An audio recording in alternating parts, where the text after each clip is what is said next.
हम रामचरितमानस के किष्किंधा कांड से राम और हनुमान के मिलन की कथा। पिछले वीडियो में हमने आपको सबरी जी की कथा सुनाई।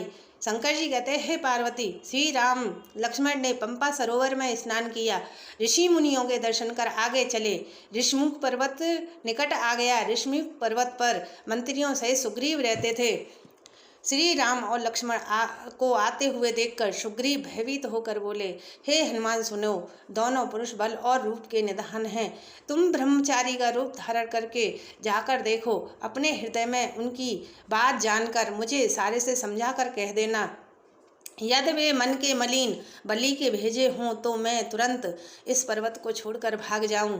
यह सुनकर हनुमान जी ब्राह्मण का रूप धारण करके वहां गए और मस्तक नवाकर इस प्रकार पूछने लगे, हे वीर श्यामले और गौरी शरीर वाले, आप कौन हैं? किस कारण आप वन में विचर रहे हैं? मन को हरने वाले आपके सुंदर कोमल अंग हैं। क्या आप ब्रह्मा विष्णु महेश इन तीनों देवताओं में से कोई हैं, या आप दोनों नर और नारायण हैं, अथवा आप जगत के संपूर्ण लोकों के स्वामी स्वयं भगवान हैं, जिसने लोगों को भवसागर से पार उतारने तथा पृथ्वी का भार नष्ट करने के लिए मनुष्य के रूप में अवतार लिया है। तब श्री राम ने कहा, हम कौशल राज दशरथ जी के पुत्र हैं और पिता का वचन मानकर वन में आए हैं। हमारे नाम राम और लक्ष्मण हैं। हम दोनों भाई हैं। हमारे साथ सुंदर सुकुमारी स्त्री थी। वन में राक्षसों ने मेरी पत्नी सीता जी का हरण कर लिया है। हे ब्राह्मण, हम उसको ही खोजते फिरते हैं। हमने तो अपना चरित्र कह सुनाया। अब हे ब्राह्मण, अपनी कथा समझाकर कहिए। प्रभु को पहचान कर हनुमान जी उनके चरण पकड़कर पृथ्वी पर गिर पड़े। शंकर जी कहते हैं, हे पार्वती, वह सुख वर्णन नहीं किया जा सकता। शरीर पुलकित है, मुख से वचन नहीं निकलता। हनुमान जी प्रभु के सुंदर भेष की रचना को देख रहे हैं। फिर धीरज धरकर हनुमान ने श्री राम की स्तुति की और अपने नाथ को पहचान लेने से हृदय में हर्ष हो रहा है।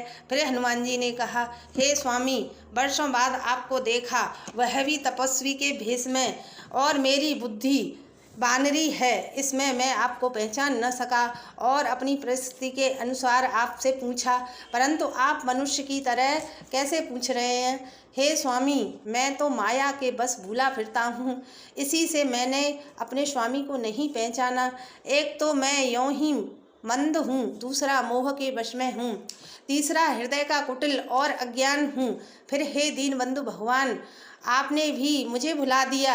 हे नाथ, जीव आपकी माया से मोहित है, वह आप ही की कृपा से निस्तार पा सकता है। उस पर हे रघुवीर, मैं आपकी शपथ खाकर कहता हूँ कि मैं भजन साधन कुछ भी नहीं जानता। सेवक स्वामी और पुत्र माता के ही भरोसे निश्चित रहता है। प्रभु को सेवक का पालन पोषण करना ही पड़ता है। ऐसा कहकर हनुमान जी अकुलाकर प्रभु के चरणों में पड़ गए। उन्होंने अपना असली शरीर धारण कर लिया। उनके हृदय में प्रेम छा गया। तब श्री राम ने हनुमान जी को उठाकर हृदय से लगा लिया। फिर श्री राम ने कहा, हे कपि, सुनो, मन छोटा न करो। मैं तुमसे कहता हूँ, लक्ष्मण से भी तुम दूने प्रिय हो। अब मुझे समदर्शी कहते हैं, पर मुझको सेवक प्रिय हैं। और हे हनुमान, सुनो, अनन्य वही है जिसकी बुद्धि कभी भी नहीं टलती है कि मैं सेवक हूँ और वह चराचर जगत मेरे स्वामी भगवान का रूप है।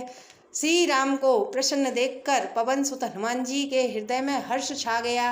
उनके सब दुख जाते रहे। हनुमान जी ने कहा, हे नाथ, इस पर्वत पर वानर राज सुग्रीव रहता है, वह आपका दास है। हे नाथ, उससे मित्रता कर लीजिए। वह सीता जी की खोज करवाएगा और जहाँ तहाँ करोड़ों वानरों को भेजेगा। यह सब बातें समझाकर हनुमान जी ने श्री राम लक्ष्मण दोनों को पीठ पर चढ़ा लिया। जब सुग्रीव ने श्री राम को देखा तो अपने जन्म को धन्य समझा। यदि आपको मेरी यह वीडियो अच्छी लगे तो कृपया लाइक और कमेंट करना। जय श्री राम, जय हनुमान। श्री शिवाय नमस्तुभ्यं।